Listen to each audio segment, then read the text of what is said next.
Good morning, everybody. I'm Steve. Welcome to Vail, North Carolina, home of the Redneck Wood Shop and the Redneck RV Works. Hadn't been on here in a while. Hadn't give you an update on anything in a while. I've been busy. That's what happens, you know. You work at home, you work on other people's stuff. You work. You do what you do. But anyway, I want to take just a minute to record a little video. I'm gonna try to keep it as short. The sun's in my eyes. And then we're going to go inside the truck camper. We're going to take a look at how we've come with that. We'll walk around that and go over that, and let's get at it. All right, we're going to go down here to the Redneck Wood Shop and Camper Works, and we're going to look at this camper. Don't mind my mess, because I sure got one. Won't be long, it'll be cleaned up though. Yes, it will. Set the air conditioner and the microwave out. Made a few changes in there. Still ain't fixed that cotton picking canvas, but I will. Weather's getting better and I'll fix it. Got power in there right now. Of course, that's a 15 amp drop cord, and that's an adapter to go from a 15 amp plug to a 30 amp RV plug. So I can plug it up when it's here at home. But as you can see, solar panel's not on it yet. We are definitely making progress. Good progress. Got the door swinging on it. Now, it ain't looking too good. Got a lot of trim work and sealing work to do around that door, because it is not made for a wooden frame. But I specialize in making stuff fit where it don't belong. All right, we've come a ways on here since you were here last. Now, if you'll notice, I do have power in here on the normal side. Now, I have my battery backup cut off. A, no need for it to be on right now. B, because I don't want to drain the battery. I have used the inverter a time or two to run my soldering iron. I tested the microwave with it, and it ran the microwave, but my solar array's not up, nor do I have a plug-in battery charger in here yet to charge my batteries, so I don't want to kill them, drain them down, no need to. But I'm going to show you how this transfer switch works here. Now, right now we're on automatic and we are on normal power. I'm going to switch it to manual and switch it over. Okay, now did you see that bottom light went off? Now, there is no power coming in from the reserve, the backup. So when I turn this on to automatic, watch what happens. Look, see that? It picked up the power and switched it, and now it's feeding the panel over there. It's also feeding over here to the bottom of the emergency side, but it's not going back through and back feeding the inverter. So there's no way that I can back feed the inverter with this switch in operation. And it automatically switches to normal power. So if I'm going down the highway, and there will be a remote, I will put a remote switch somewhere that I can turn the inverter on and off without having to get in this cabinet. But, so we're going down the highway and we don't have shore power, obviously. And the solar is charging the battery and keeping, you know, the refrigerator, which will go in here, running, okay? And then when we plug to the campsite, as soon as I plug in shore power, this thing detects it, boom, it switches over to shore power and cuts out the inverter. Now, an inverter, this one is rated at 92% efficiency, which basically means that 92% of the energy you put into it from a DC source becomes AC energy. There's a close 8 to 10% loss in conversion or inversion. So one thing to note about these inverters, if you use one, is that turn it off when it's not needed.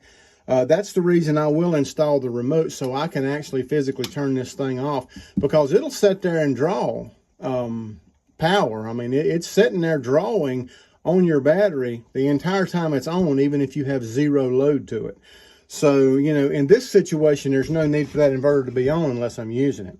So anyway, we'll see how that goes. I will add another battery and box in the propane here and set it down here and keep it completely separated from all the electrical apparatus. These wires, none of them are hot. These are DC 12-volt wires. They're going to come through and they'll go right here.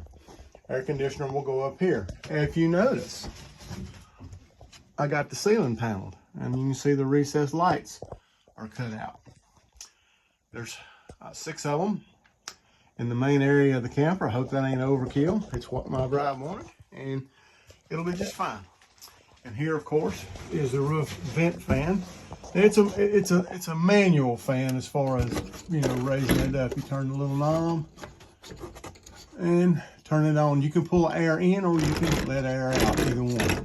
Very important in these things. A very small space, a lot of breathing in and out in here. You need to evacuate the moisture. Now, an air conditioner does act as a dehumidifier, so you won't need to necessarily run that when that's going on, but you gotta be careful with your camper. Small spaces. Shelves, they'll get painted and fetch a shelf, and there's a small cabinet there and a small cabinet there around the window. I gotta trim that still, outlet. This will be a dinette. I am gonna raise that a little bit more. My wife would like it a little higher, and if I can do that, which I don't care, if I can raise it a little higher, then I'll be able to maybe put some drawers on the front of it and have a little more storage, which would be cool. That would be real cool, actually. And still be able to access, you know, my wire and my plumbing if I have to. Should be no need to get in there, but you know. Come on around here. And this is the cab over. And yes, I got some trimming to do. I got to do some caulking. I got to do some trim board work. A couple of recessed lights in there that'll be on a separate switch.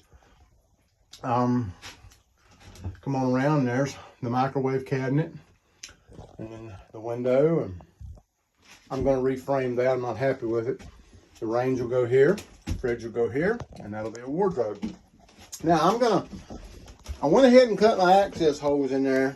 Have you ever done anything and you realize after you done it, that was really dumb? You should have thought a little bit more on that. The other one is over here behind this. And my plan was to center this tank up. And the more I look at it, the more I'm like, that ain't going to work. It just simply ain't going to work. So what I'm going to do, I'm going to put those back in from the outside, patch them and bond them and paint them, and you'll never see them. It's not a big deal. Didn't hurt anything structurally because I cut it between the uprights. This is the anchor bolts that anchor the shackle to hold the camper down on the outside. I'm going to come right here, roughly here, and roughly here, and cut me a door that's a little longer than it is tall, so I can lay down on the floor and reach my arm out through there and hook up that turnbuckle. I'll never get my arms and stuff down through there. It's just not doable. I just didn't think that through. That does happen sometimes, but it's repairable. It's not a complete and total loss. So you know, it's definitely a repairable thing.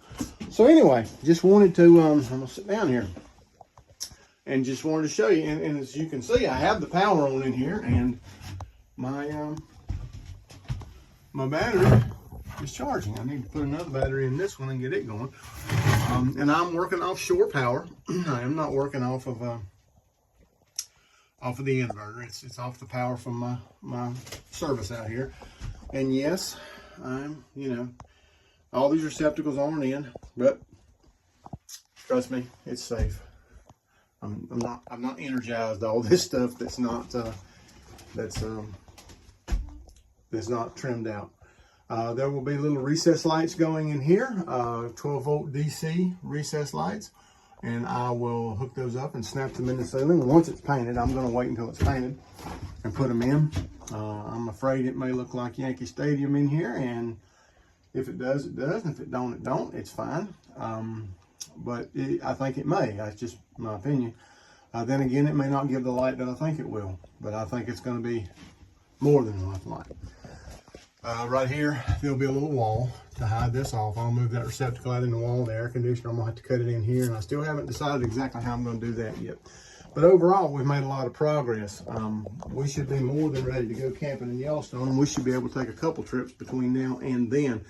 Weekend jaunts, carry this thing around. I still have to make some jacks for the outside of this thing. And I've been thinking hard on that, and I think I know how I'm going to do that. I'll update you as it goes. But anyway, you folks have a great day. I'm going to go get cleaned up. I got some classes to teach tonight. Oh yeah, the little cords out there. That one I'm going to remove. We decided against it. I didn't think it should have been there in the first place, but it's no problem. I'm going to remove it out and blank it off. But those two right there are going to be USB outlets where you can plug in your phone.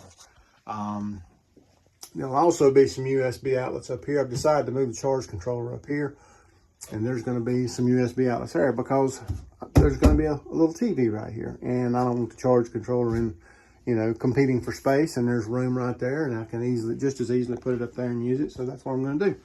In fact, it'll actually probably work better up there than it would where I originally was going to put it. Anyway, let's finish up that cup of coffee. And let's get ready to go to work. Y'all have a great day. Bye-bye.